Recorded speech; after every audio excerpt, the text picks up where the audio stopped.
नमस्कार, India 18 news में आपका स्वागत है। आपके साथ मैं हूँ आरती सेजा। शुरू करते हैं इस वक्त की तमाम बड़ी खबरों की ओर। खबर कर्नाटक के जिला चिकाबल्लापुर से है, जहां शहर में कर्नाटक राज्य ग्राम प्रशासन अधिकारियों का केंद्रीय संघ आज ग्राम प्रशासन अधिकारियों को बुनियादी सुविधाएं और सेवा सुविधाएं प्रदान करने और मोबाइल एप्लीकेशन पर लगातार काम करने के लिए लगाए जा रहे दबाव को रोकने की मांग को लेकर तालुक कार्यालय के सामने अनिश्चितकालीन धरना प्रदर्शन किया। इस अवसर पर संघ ने सरकार से विभिन्न मांगों को पूरा करने का अनुरोध किया है। कर्नाटक राज्य ग्राम प्रशासन अधिकारियों सचिव से हमारी मांग पूरी करने के संबंध में कई बार सरकार से मांग की गई है, लेकिन अब तक कोई प्रतिक्रिया नहीं मिली। इसीलिए केंद्रीय संघ के आदेश पर आज राज्य भर के सभी तालुक केंद्रों पर अनिश्चितकालीन धरना दिया जा रहा है। उन्होंने कहा है कि गांव के लेखापालों के पास अभी तक गांव में कार्यालय की कोई व्यवस्था नहीं है, इसीलिए काम में दिक्कत आती है। वे दबाव के बावजूद लगातार मोबाइल ऐप में काम कर रहे हैं। इस अवसर पर संगदा तालुका अध्यक्ष परशुराम, पदाधिकारी मंजुनाथ, अरुण कुमार, रवि, कल्लरू, पुनीत, अजय, विनय सभी ग्राम प्रशासक उपस्थित थे। कर्नाटक के जिला चिकाबल्लापुर से सलीमुद्दीन की रिपोर्ट। ಕರ್ನಾಟಕದ ಎಲ್ಲ ತಾಲೂಕು ಕಚೇರಿಗಳ ಮುಂದೆ ನಾವು ಮುಷ್ಕರವನ್ನು ಹಮ್ಮಿಕೊಂಡಿದ್ದೀವಿ. ಇದು ಕಾರಣ ಏನಂದರೆ, ನಮ್ಮ ಕೇಂದ್ರ ಸಂಘದ ವತಿಯಿಂದ ಈಗಾಗಲೇ ಸರ್ಕಾರಕ್ಕೆ ಹಲವು ಬಾರಿ ನಮ್ಮ ವಿವಿಧ ಬೇಡಿಕೆಗಳ ಬಗ್ಗೆ ಮನವಿಗಳನ್ನು ಸಲ್ಲಿಸಿದ್ದೀವಿ.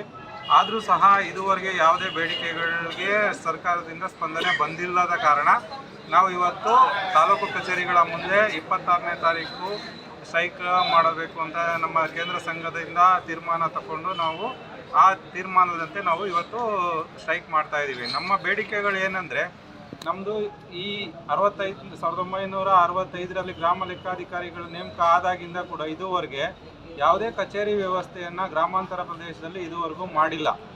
ಆ ಕಚೇರಿ ವ್ಯವಸ್ಥೆ ಇಲ್ಲದೆ ಇರೋದ್ರಿಂದ ನಮಗೆ ಪೀಠೋಪಕರಣ ಆಗಿರ್ಬೋದು, ಗಣಕೀಕೃತ ವ್ಯವಸ್ಥೆ ಆಗಿರ್ಬೋದು, ಮೊಬೈಲ್ ಆಗಿರ್ಬೋದು, ಯಾವುದೇ ಸೌಲಭ್ಯವನ್ನು ಕೊಟ್ಟಿಲ್ಲ. ಆದರೂ ಕೂಡ ನಮಗೆ ವಿವಿಧ ಮೊಬೈಲ್ ಆ್ಯಪ್ಗಳನ್ನ, ಇದು 17ಕ್ಕೂ ಹೆಚ್ಚಿನ ಮೊಬೈಲ್ ಆ್ಯಪ್ಗಳನ್ನ ಸರ್ಕಾರ ನಮಗೆ ರೆಡಿ ಮಾಡಿ ಅದನ್ನು ನಮ್ಮ ಸ್ವಂತ ಮೊಬೈಲ್ಗಳಲ್ಲೇ ಇನ್ಸ್ಟಾಲ್ ಮಾಡ್ಕೊಂಡು ಇದುವರೆಗೂ ಕೆಲಸ ಮಾಡ್ತಾಯಿದ್ದೀವಿ. ಆದರೆ ಅದಕ್ಕೆ ಸಂಬಂಧಪಟ್ಟಂಗೆ ಇಂಟರ್ನೆಟ್ ವ್ಯವಸ್ಥೆ ಆಗ್ಬೋದು, ಅಥವಾ ಅದಕ್ಕೆ ಸಂಬಂಧಪಟ್ಟಂತಹ ಇದು ಇಂಟರ್ನೆಟ್ ವ್ಯವಸ್ಥೆಗೆ ಸಂಬಂಧಪಟ್ಟಂತೆ ಯಾವುದೇ ಸೌಲಭ್ಯಗಳನ್ನೂ ಕೊಡ್ತಾ ಇಲ್ಲ. ಆದ್ದರಿಂದ ನಾವು ಇವಾಗ ಆ ಸೌಲಭ್ಯಗಳನ್ನ ಕೇಳಿ ಸರ್ಕಾರಕ್ಕೆ ಆ ಮನವಿಗಳನ್ನ ಕೊಟ್ಟಿದ್ದೀವಿ.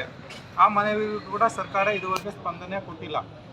ಅದಲ್ಲದೆ ನಮ್ಮ ನೌಕರರಿಗೆ ರೂಲ್ 6 ಈ ಹಿಂದೆ ವರ್ಗಾವಣೆಯನ್ನು ಕೊಡ್ತಾಯಿದ್ರು. ಬೇರೆ ಜಿಲ್ಲೆಗಳಿಂದ ಇಲ್ಲಿಗೆ ನೇಮಕ ಆಗಿದ್ದಂಥ ಸಂದರ್ಭದಲ್ಲಿ ಸ್ವಂತ ಊರುಗಳಿಗೆ ರಿಕ್ವೆಸ್ಟ್ ಮಾಡಿದ್ರೆ 5 ವರ್ಷ ನಂತರ ಅವ್ರಿಗೆ ವರ್ಗಾವಣೆಯನ್ನು ಕೊಡ್ತಾಯಿದ್ರು. ಆ ಸೌಲಭ್ಯವನ್ನು ಕೂಡ ನಮ್ಮ ಸರ್ಕಾರ ತೆಗೆದುಹಾಕಿದೆ. ಆದ್ದರಿಂದ ಆ ದೂರದ ಊರುಗಳಿಂದ ಇಲ್ಲಿ ಕೆಲಸ ಮಾಡ್ತಾ ಇರೋರಿಗೆ ಅವ್ರ ತಂದೆ ತಾಯಿಗಳನ್ನ ನೋಡ್ಕೊಳೋದಕ್ಕೆ ವಯಸ್ಸಾದ ಕಾಲದಲ್ಲಿ ಕಷ್ಟ ಆಗ್ತಾಯಿದೆ. ಮತ್ತು ರಜಾ ದಿನಗಳಲ್ಲಿ ಕೂಡ ನಮಗೆ ಕೆಲಸ ಮಾಡಿಸ್ತಾ ಇರೋದ್ರಿಂದ ಅವ್ರನ್ನ ಸೌಕರ್ಯಗಳನ್ನ ನೋಡೋದಕ್ಕೆ ತುಂಬ ಕಷ್ಟ ಆಗ್ತಾಯಿದೆ. ನಾವು ಮಾನಸಿಕವಾಗಿ ಮತ್ತು ಆರೋಗ್ಯ ಕೆಡ್ತಾ ಇರೋದ್ರಿಂದ ತುಂಬ ಕಷ್ಟ ಆಗ್ತಾಯಿದೆ. ಸಂಸಾರಗಳಿಗೂ ಕೂಡ ಎಷ್ಟೋ ಸಂಸಾರಗಳಲ್ಲಿ ಬಿರುಕುಗಳನ್ನ ಮೂಡ್ತಾ ಇದೆ.